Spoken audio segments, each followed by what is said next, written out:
स्वतंत्र भारत की, महात्मा गांधी की, जवाहरलाल नेहरू की, सरदार वल्लभ भाई पटेल को, लाल बहादुर शास्त्री की, इंदिरा गांधी की,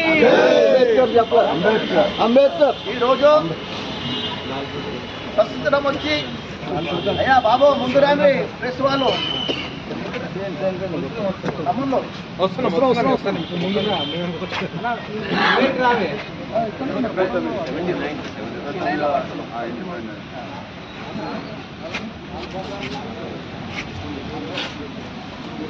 ఈరోజు 79వ జయంతి సందర్భంగా స్వతంత్ర భారతదేశం మనకు వచ్చింది.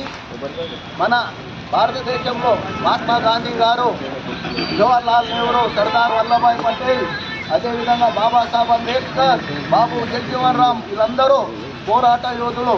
ఇంకా మహానుభావులు లాల్ బహదూర్ శాస్త్రి, ఇంకెన్నెన్నో పెద్ద మహానుభావులు స్వతంత్రం తీసుకొచ్చి మనకి ఈరోజు మనకు ఒప్పించారు. కాబట్టి మన కాంగ్రెస్ పార్టీ ఈరోజు ఇంత డెవలప్ చేసిందంటే భారతదేశాన్ని మన కాంగ్రెస్ పార్టీ అని మీతోటి మనవి చేస్తున్నాను.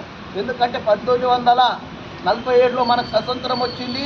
మన తెలంగాణకు కానీ స్వతంత్రము మనకు ఒక సంవత్సరం తర్వాత అంతకు మొదలు నైజాం స్వతంత్రం ఉండే, రజాకార్ల జమానా ఉండే. మనకు ఎవరైతే మనకు సర్దార్ పటేల్ ఉన్నాడో ఇక్కడ జైరాబాద్, ఇక్కడ వరంగల్, నల్గొండ ఇక్కడ చుట్టుముట్టి పోలీస్ యాక్షన్ తీసుకొచ్చి హైదరాబాద్కు ముక్తిని చెందిపించిన ఘనత సర్దార్ పటేల్కే చెందుతుందని మీతోటి మనవి చేస్తున్నాను. ఈరోజు కాంగ్రెస్ పార్టీ ఎన్నో చేసింది. ఈరోజు కంప్యూటర్ తీసుకొచ్చిందంటే రాజీవ్ గాంధీ గారు భారతదేశాన్ని ఈరోజు ఇంత పెద్ద తీసుకొచ్చి ఇంత మంచిగా చేశారంటే భారతదేశానికి ఒక చరిత్ర ఉంది, కాంగ్రెస్ పార్టీకి ఒక చరిత్ర ఉన్నదని మీతోటి మనవి చేస్తూ ఇంతమంది వచ్చినందుకు భారతదేశంలో ఉన్న ప్రజలకు అందరికీ స్వతంత్ర దినం సందర్భంగా అందరికీ మా యొక్క మార్కెట్ కమిటీ తరఫున అందరికీ కృతజ్ఞతలు తెలుపుతూ ఈ అవకాశం ఇచ్చిన పెద్దలకు అందరికీ నమస్కారం.